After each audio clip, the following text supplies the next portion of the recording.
एगो गाना सुनाबो। सेवनिहन गलिया बा पिंक ओठल लिया बा मारता जान तुहर कान में के बलिया बा बाटे चढ़ल अरे मरीज डॉक्टर लगे आके रोवे ला तैसा गाना गावता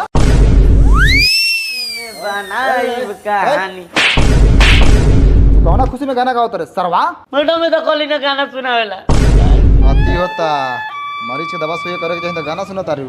हाँ मन कैले खा सुने के। अरे मन तो बहुत कुछ करत होई तो हमरा के कहा हम पूरा कराओ मरीज के कहबू तो इज्जत हमारो खराब होई पगली। सर काहेला धमिनिया के डांटा तनी एकर इलाज हमरा बहुत पसंद पड़ेला। इतना बढ़िया तो मरीज के हंसा खेला के इलाज करता। सर हम गाठ दी नहीं सर तोरा बारू खा के लूड़ रे बहन चोद बात कंपाउंडर तो बीच में क्या बोल रहे सरवा धमिनिया के तारीफ हम ये कर सकता नहीं।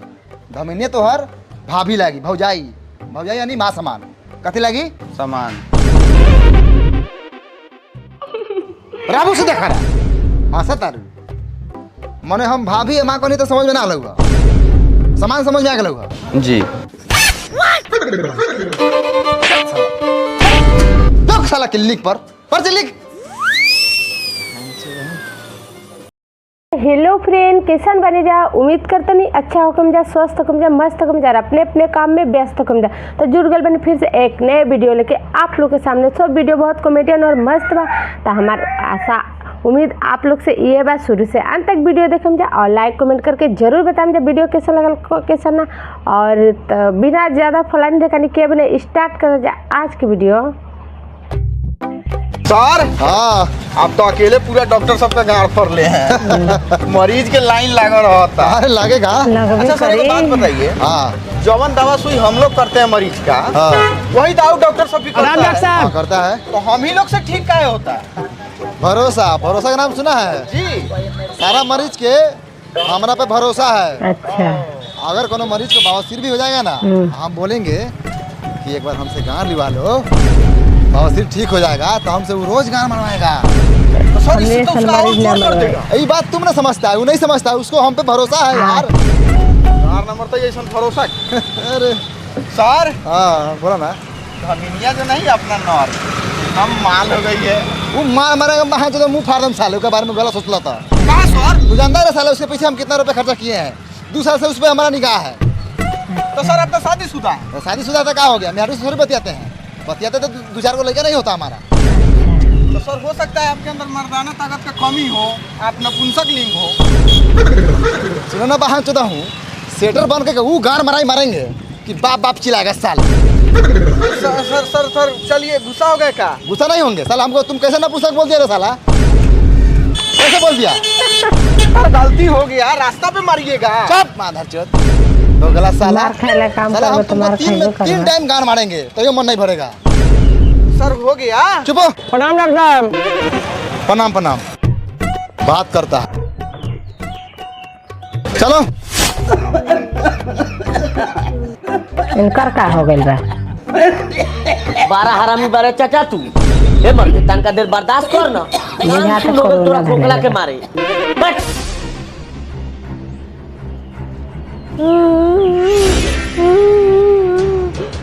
अरे काहे लड़का रोए लागल। ये डॉक्टर आई इस सरवा सुई देखते डराला वही से रोता। अरे बउआ चुप हो जा सुई दे हम तबे तो बुखार उतरी। चुप रे सरवा तोहरा का दिक्कत बा। माई जो सुबेरे पहर लीटिंग करत रहिनु बड़ा पड़ाता रात को क्या खाते हो। खाली मीठा मरचा का चटनी खाली मीठा मरचा का चटनी खाली मीठा मरचा की चटनी।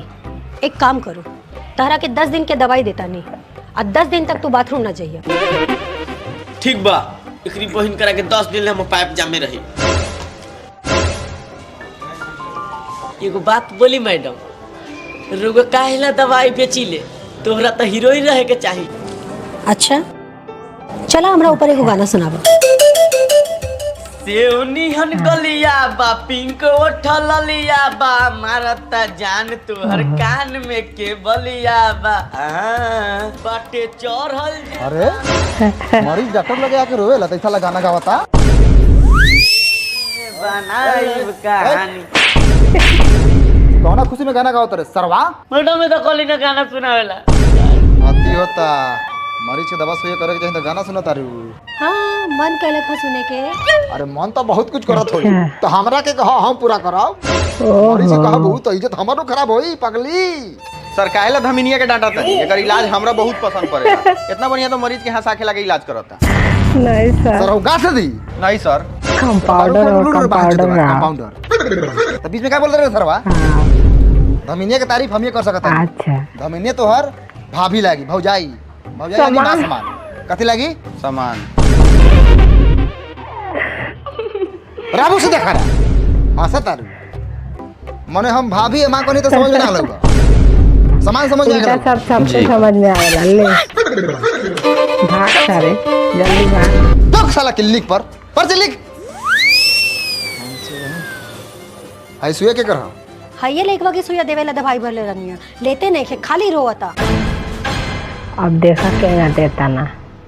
अरे बाप रे बाप। आदर चोदहू कुत्ता के बच्चा लेके दिन भर घामे घामे बवाई में मजा आवेला आ सुए लेके समय बाप रे बाप। हे भगवान जींस के ऊपर चुप साला आज देख ले वाली ये सब सुई देवा। चुप चुप सिधाओ ये साला ठीक हो जाबे चुप। तोरा का दिक्कत बरे सरवा चुहार? ना ना हमरा कुछ नहीं के बेल तनी हगे में दिक्कत होत लख आज से हम हगले बंद कर देबो तनी। अरे सरवा हमरा क्लिनिक पे आला के बाद बिना इलाज के कहां जाए लेके ठीक से मरम्मत होला। मरो चाहे जीव चल बाबू बाबू सन खड़ा हो साला साला बीमारी ठीक ना होई साले भगबा। अरे बुढ़वा मरे के समय हो जाके आराम से मर जाके चाहिए त कथी दवाई खा के चिचड़िया कटले बारा। डॉक्टर साहब रौरे हाथ में यही 2-4 साल जिया दे हम। 2-4 साल 6 महीने से बेसी न खा जिए वाला ओकरा बीते मरबो। एगो के डॉक्टर इलाज करेला तो के कहीं धनक जा जेहू सरकार के तरफ से 2-4 लाख रुपया मुआवजा मिल जाई त तोरा लइका फैका के तरी हो जाई। काहे ला दवाई में पैसा फंसा के 2-4 महीना जीबो जा मारा जल्दी से जल्दी मारा जा धमे। ए धमिनिया जी ए दवाई खाना बंद कर आ चला क्लिनिक पर वहां मरीज के भीड़ लागल बा। डॉक्टर साहब सुइया के पैसा लियो। ठीक है जो टाइम से दवाई खाइए घामन में घूमिए मत। हमकी तबीयत खराब है तोरा महाताड़ी के समझ लिया डॉक्टर साहब साला चल तोरा पैखाना नु क्लियर नहीं किनु होत तोरा कैसन दवाई दे हम नु की सटा सट हक दे चल। ना छोड़ दो ए धमिनिया तू रोड धके आओ। ठीक बा आई। डॉक्टर साहब छोड़ दे। बिना इलाज करले कहां छोड़बौ चल सीधे क्लिनिक पर। का बेल डॉक्टर साहब काहे परेशान बनी? अरे बिना इलाज करौले भागे के फिर आके बा इलाज करौले बिना थोड़ी छोड़बई आ ऊपर से पैसा के दिक्कत बा से अलग। पैसा के दिक्कत बा तो बिनुओ पर ट्रेड काहे न करल? बिनोमो ई का ह? अरे बिनुओ में अच्छा, आप खेला के बताए ना। कुछ ए बात डॉक्टर साहब चले ना लेट होता। आगे नहीं डॉक्टर साहब छोड़ दिया अब। रउगा ना मरम्मत हो के दवाई करेला। जी बोलल जाओ ना। का दिक्कत बा? पेट फूलल बा। अच्छा गैस उस बन गेल नाम बतावा। हमर ना हम पतोहिया के पेट फूलल बा। जाके बैठ पता के बैठ नाम बताई। फूलमती देवी। पेट फूलल बा? हाँ कैसे? ससुर से। ससुर से? गजब के रोग अच्छा बा। जाई बैठी डॉक्टर साहब आइयन तर अगर पेट पचकई है। ए तोहर नाम कथी बा रे? बोकू चंद। बोकू चंद माता चोदी सब नाम बा। बोकू चंद जुजवालन। सर मरीज बड़ा कम बा ये सब सरवा से मोतिहारी में चल जाता बड़का डॉक्टर लगे तर वो छोट बानी। और बाप नु बन चल खुश रहो। ए मरीज के अंदर भेज फटाफट। ठीक है कहा तारा नहीं हो पाता। प्रणाम सर। बैठ मोहित जी सर। दारू पिया कि नहीं? सर पूरा चौकस पिए हैं सर, एगो अकेले हाफ मार दिए हैं। एकदम अच्छा किया वो काम करो जी सर। इसको ले जाओ ऑपरेशन थिएटर में। बहुत जी अच्छा सर, काम अगर कर रहे पिछवाड़ा में स्टील का पाइप डाल देना फिर निकाल देना। जी सर। इसका बोमा जाम हो गया ले जा। ओके सर। बोमा हाय वो हागना है कि नहीं? चुप चुप चुप। बोमा जाओ। हाय मरीज के नाम से कॉपी के जल्दी पाना भरो जा। कि ना? पहले वाला मजा नहीं खे। मजा नहीं ना साला लोगों से बहुत तेज में हो गइल बा। फ्रूट खाता जूस पियाता ठंडा के दिन ठीक रहेला। लोग बीमार पे बीमार पड़ेला तो खूब मरीज आवेला ना। एगो काम कर हम जोन दवाई लिखम नु वो दवाई के तू डुप्लीकेट दी है ठीक बा ताकि ठीक ना हुई तो दोबारा दवाई ला आई। जी जी अच्छा डॉक्टर इसका मतलब यही करेला। ए एक बात कहीं डॉक्टर साहब हाँ बोला बोला। खिसे आए ना नु अरे ना हो। रो बड़ा दोगला किस्म के डॉक्टर बानी। ए दमिनिया ये लेखा बोलू। सही बात लोग डॉक्टर के भगवान मानेला, रउआ त शैतान बानी, ऊपर से दोगला के बच्चा, साला सुअर के औलाद। मासूम अदा अंदाज नया फूलों से हंसी ये चेहरा है। खाली ऊपर से निमन मारू अंदर से डांस मारू बैक साइड। चल निकल यहाँ से। तेरा लेखन नर्स बाजार में पर्स पे चलता, हम दूसरे नर्स के बुला लें। निकल रे तोरा लेखन सड़क छाप डॉक्टर आगे पीछे मत रहा। सच्चाई पे चले वाला के कहीं गुजारा नहीं के। हम जाता नहीं हीरोइन बनी, हीरोइन बुझले। हाँ ले लाइकिन के लेवल दिखाई जा रहा, बहुत अच्छा है। साला हरामी डॉक्टर मोहब्बत छीन रहा। सर बेटा का दिक्कत बा तोरा? जी पेट फूलल बा। पेट फूलल बा? जी कितना दिन से? 3 महीना से। 3 महीना से? हाँ आइल बड़े तो पटका अभी दे पचका दे तोहर पेट।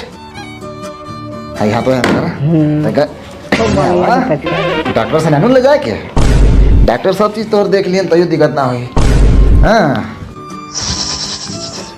हाँ अरे ये तो बड़ा खुशी के बात था। तोरा खुशी मनावे के चाहिए, मिठाई बटावे के चाहिए। तोरा पेट में 3 महीने का लड़का बा। का खुशी मनाई, भतार तो 2 साल से बाहर बाटे। भतार 2 साल से बाहर बा तो 3 महीने का लड़का क्या करवा? ससुर के। अतरी बहनी ससुर के कहाँ बा ससुर तो है? जी हे दे बनी। रे सारवा ई कौन कुकर्म करे बारे रे साला? साफे रिश्ता के तार कहले बारे तोरा पतो हो ना चिन्हल रे माधर चोद। डॉक्टर साहब एक दिन पीले खैले रहे कि हम मेहरारू के साड़ी पहन के सूत गए रहे, यही से गलती से हमरा मिस्टेक हो गई। डॉक्टर साहब हम बेटा विदेश रहेला, अब विदेश से आए वाला बा, जितना रुपया लागी हम लगाए लेकिन लड़के गिरा दी। जी बात करता रे यार, लड़के कोनो छत तो बाकी ढकेल के गिरा दी। यहाँ ऐसा काम नहीं होता है, समझा? चल निकल बाहर। सती जी बाहर निकल के 2-4 फट मारू साला के। चलो बाहर चल चल। ये चला उधर जा, यहाँ उसे मार करते मजा मारे में मजा। अरे बाप रे बाप, अरे बाप। गजब के डॉक्टर बड़ा नहीं। हेलो डॉक्टर साहब जल्दी आई खचाकपुर में, इमरजेंसी बा। कैसे? अरे मुर्गा के चमड़ा खा के 10 गोड़ा बेहोश बा। अच्छा ठीक बा, पहुंचता नहीं, तुरंत पहुंचता नहीं। शशि जी सर। अरे जल्दी जल्दी दवा सुइया छुरा छोड़ी, पानी सुइया सब कसिए बैग में। चलिए गांव में 10 बेहोश बेरे 10 सर ये लोग, अरे उस सबको भी वहीं बुला लीजिए। चलिए आप लोग गाँव में चलिए, चलिए वहीं इलाज होगा। शांत रहो, डॉक्टर बेदर्दी के फोन कर देले बानी, आउते होइयन। बेदर्दी डॉक्टर और था मुर्गा नाम के बहुत चमड़ा अच्छा बा, मनी मिराज के बेदर्दी डॉक्टर। बेचारे में मरियो जाए तम करे जे सबर को के अमर हो जाए। एकरा पारला के मारे ये जवानी में पिछावड़ा लोग के सूती ले। ए संतु बहू ऐसे नानू बोले के मर्द के पास ऑक्सीजन होला, मर्द के पास सूंघले से तोर फेफड़ा मजबूत होई। आई दादा गैस बनता मार मुंह धके पादू। तोरी बहन के ये कौन पता ही पता तारे? अरे शशि जी हुआ जी इस सरवा से कहला 10 बेहोश बा। हमरा के कुछ मत कहूँ, एमे सब रौरे दोस्त बा। डॉक्टर साहब प्रणाम। प्रणाम। बड़ा लंबा पता ताई का भेलवा एकरा? रउए पूछी ना डॉक्टर साहब, रात भर घर में पत के घर के अनहार कैले हवा, ओइ से बाहर लिया के सुतैले बानी। अय रात के कथी खैले रह? डॉक्टर साहब कल मुर्गा के दुकान पर गए रही मीट किने, सरवा 5 किलो चमड़ा छोड़ा के रखले रहे। पूछनी कितना में देबा तो कहता 10 रुपया में। सस्ता बुझाल तो पूरा ले लेनी, अकेले तेल में फ्राई करके खैनी। तब से गैस बनता छूट जाता, फिर गैस बनता फिर छूट। डॉक्टर साहब भागू ना तो दिया जाए। शशि जी है थारी। अरे वो धक्का पानी चढ़ा ई त मुंह माने ना गार थामे वाला बीमारी धलेल बेकरा।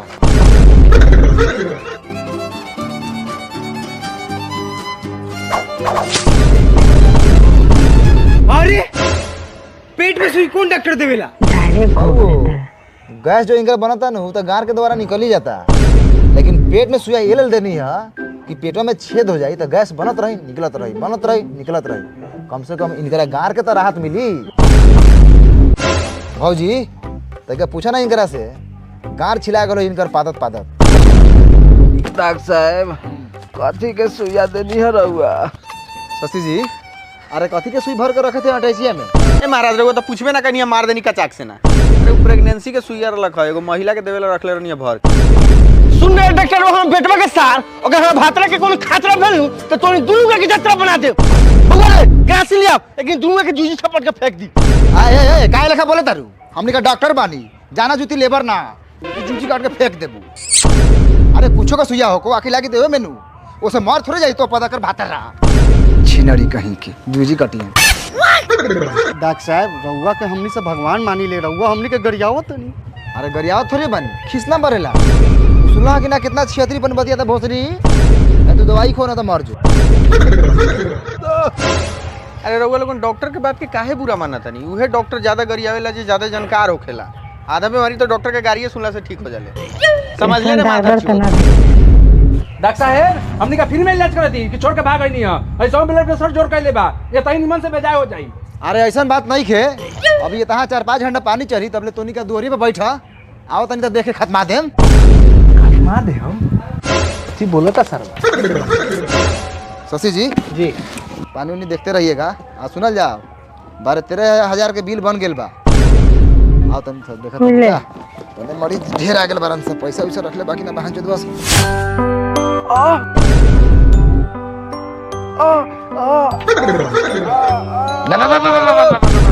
मेहरारू बरे का कि आहू कहले बड़े संतरा सुइया खोपाई त केहू आहू करी रो डॉक्टर बन एकरा मने का किसिया जाए। अरे तू इतना खिसियात क्या बारे भेल का आऊ तोरा? कम से कम तरीका में बीपी हाई बा, खीस का मारे 3 दिन से बाबू के अपना धोती में हगा के मारा तानी। कोनो दवाई दी हमरा के एकदम ठीक होई। जाके कोनो ओझा गुनी से दिखाओ, हमरा से तोरा ही माधर चोदई वाला बीमारी ना हो तो ठीक।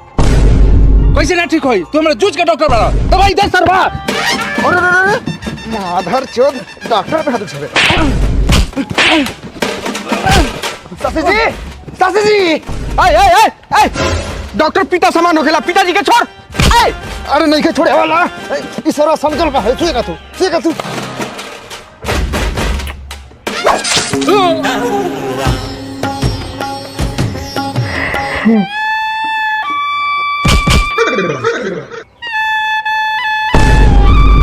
डॉक्टर साहब तो मर गए। हाँ तो का हो गेल? बेसी दिन जिए वाला थोड़ी ना लखा, सब वाला खतरा लखा। ठीक है नहीं जहर के सुई दे के मार देनी है। हटाओ उठाओ लाश लेका। बाकी का चोनिया तरे का भेलो तोरा? डॉक्टर साहब दिल टूट गेल बा, दिल जोड़े वाला कोनो दवाई दियाओ। दिल टूटल बा? दिल में हड्डी होला का शशि जी? ना ऐसा तो हम कोनो पढ़ाई नहीं की कैले। गाछ पर से गिरल लगा छाती के भरे ना तो कैसे टूटल बा? प्यार कैले रही, छोड़ के चल गेल त दिल टूट गेल। माधर चोद ई त कोठा के काउंटर समझ के आयल बा। अरे ई साला कोठा बा मैखाना हो? मारम साले ऐसा चटी की पैखाना कर देबे तही जो साला जाके दारू पी ठीक हो जाता। डॉक्टर साहब हमरा के ऐसा दवाई दियो कि खा के सूत रही आ सुतला के बाद उठबे ना करी। तो हगे मुंह के लेखा जेबे मर जा तो हगे मुंह तुम कहला। अरे का भेल बा? काय लेखा बोलत रे? हम डॉक्टर बने, हमके बताओ कोनो गार और मार लेलो का कि मरेला बेचैन बारे? डॉक्टर साहब शादी के 4 साल भेल आ 4 साल में लइका लाना ना भेल। घर वाला के ताना आ मेहरारू से बहाना क के भागल फिरतानी। का है मेहरारू लगे जालस त ना होकलो कुछ ना मेहरारू के पानी पिया दिले। कैसे? रात बिरात के प्यास लगल है नु तो गिलास में लेके पिया दिले। बड़ी दोगला बसारवाई। अरे साला तोहरा गुप्त बीमारी हो, कोनो गुप्त डॉक्टर से आके मिल। हम साफ सुथरा डॉक्टर बानी, ऊपर जा पर इलाज करी ले। जाके मार भात खो, मर्दाना ताकत आ जातो जो। पैसा लिया काट लिया। अरे मैं काटे कथी बा, फिर तो बीमारी होबे करता जो ना, फिर इलाज करा के सदा ली ले। तोरा का दिक्कत बारे? ना कुछ प्रणाम करे आ रही है, देखनी है इतना भीड़ बाटे तो लाइन में लागे रहनी है। हाँ तो प्रणाम कर। प्रणाम डॉक्टर साहब। खुशी रहा। हाय रे वो थलाली, हाय रे कजरा। इस साला कौन मरीज रखा? का जन डॉक्टर साहब जल्दी चलो, बाबूजी की तबीयत खराब बा। ई कौन बोलता रे? हम बोला तानी कहाँ लौकता रे? केने बारे तू? का हो देखाड़ा बा फ्रेश नहीं हमनी लेखान चश्मा लगाऊं। ओहो हो, अरे क्रीम व्रीम काहे लगाता है? कैसे जर गया इतना? हम करिया है कि झोकरा ले उसे तोरा क्या मतलब है? आके अपना इलाज कराइए। जल्दी चले ना बाबूजी बुखार नाचा तरन। बुखारों में नाचा तरन? बड़ी बेहुदा बाबा सर्वतोर हो। चलो ए कहाँ चलो पहले उन्हें 6 बोतल पानी चढ़ाओ ओकरा बाद के नहीं जाए दे हम। ए तू हमनी के गुलाम समझ ले बड़े का रे? तू अपना से पानी ना चेंज कर लेबे। अरे बाबू जहाँ जे लेखा तोरा लूढ़ है नु लेखा पानी बदलिया, छेद होई देखे उस छेदों में घुसावत रहिया। चलो शशि जी चलो। अरे बाप हो। चला आराम से, झूठो के 10 मिनट बैठ के घर दिखा दला, अगला तो कुछ बार ना। निकलो निकलो। डॉक्टर माना कइले बा त का लगू में तारा सुतबा तो मुदे में पानी सेट करता हुआ। ए हो गेला कला हगवावे लेके नहीं त का हो गलैया, खाली पात के उठ गेलै। ऑन खाते नहीं खान तो हगियन कहां से? ए कहां गेलौ डॉक्टरवा बुलाओ ना, पानिया बदलो आगे मर जाई पानिया पी के। ए गेलवा खूबसूरता के बाप के तबीयत खराब है ओकरे इलाज करे। हैं बहचदवा पानी चढ़ा के मुंगावे आइल हो का?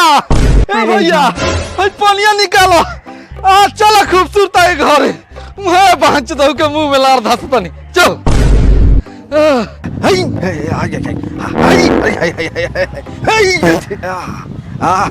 बहुत बढ़िया। ए डॉक्टर साहब बाबूजी हुआ अच्छा आगे बानी का वाला जरूरत नहीं है। आला पर थोड़ी कोई जा हमारा गिरला बा तोरा मजा त आई गेलो तो यही से बहान से तोरा को दिन क्लिनिक बंद करके मरल नहीं, यही कारण। कदी कदी माने रघु हमरा वजह से गिर गनिया रे सारवा। पहले तोरा चले के लुराऊ, पानी है गिरल त तोरा देख के न चले के चाहिए। आराम साले अकेला साले ठीक हो जाइबा। ई तो तय बा, बाद में तो गांठ तो फरबे करम, लेकिन ई बहान चोदवा के इलाज ना करो बेटा। घर में हमरा सेफ्टी नहीं के बुझात। बताओ बताओ तो गिर गनी गोड़ हाथ टूटे था। यहाँ शादी ब्याह होता है कि दूसरा पंडित बुला के ब्याह करा ली। चल साला इलाज कर। भाई दवाई खा, स्पेशल अफ्रीका के जंगल में से मंगैले बानी, खा। पानी दा,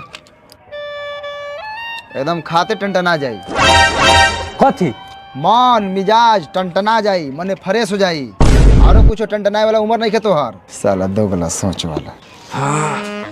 अरे बाप रे बाप, हाय टपलो लगा। बतावा तो ई डॉक्टर के दनाई विचार हो। आधा छिया इलाज कोई लगा छोड़ के चल अइलक केने भाई सरवा। ए साला रे रे ए 10 गोरवा गरियाते घर में ढुकता रे। ई बात ठीक ना भेलौ, समझ ले। घर में जनानी से सुन ले है कि ना? ए त तोरा जनानी से के थोड़े पे गरियावत हो कि बिख पतले बाड़ा। ए त के का करिए बे? हमरा घर में ढुकल बार त आदमी को बचा लेकन बोल। सुना बूढ़ हूं, तोरा घर में घुस रही दाई मतारी के नहीं के तारा कि इतना परपराइत रह केकरो दुख होई त गार गरम होबे करी। गार गरम बता हमरा लगे वो करिया बड़ा बच्चों को बार चला लगा दी, ठंडा जाए तुरंत। करिया बर्फ चोको बार का कहता डॉक्टर साहब? ई त कहता घुमा फिरा के, लेकिन एकर सीधा अर्थ भेल ई तोहर गार मारी। पापा गंदा बात बोल ले बा, मार साले के। लाइक कर दो। बहुत नहीं तबीयत खराब हमरा खराब बा और बड़ा मम्मी। शशि जी जी सिरिंज में दवाई तो भरा गेल बा, का करू सुइया के? कोनो चूतर देख के मार दू।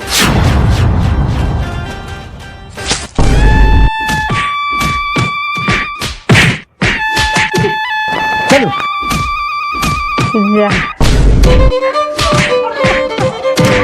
बतावा सारा सब बीमार बा तो यो लड़ता। शशि जी चला दवा सुइया सारा टंक रखो, अपने फार फुर के आई सब। आइबे करी सा देखत ना जगह में से 5 गोरा कम से कम सीरियस होई।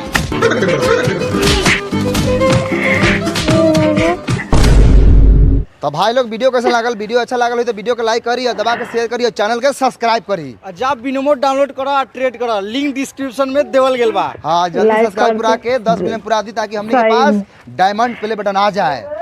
तो रउआ लोगन तरीका करी वेट आ रहल बा बन बैठ दी। वीडियो को लाइक करम जा और सब्सक्राइब करन ना भूलम जा।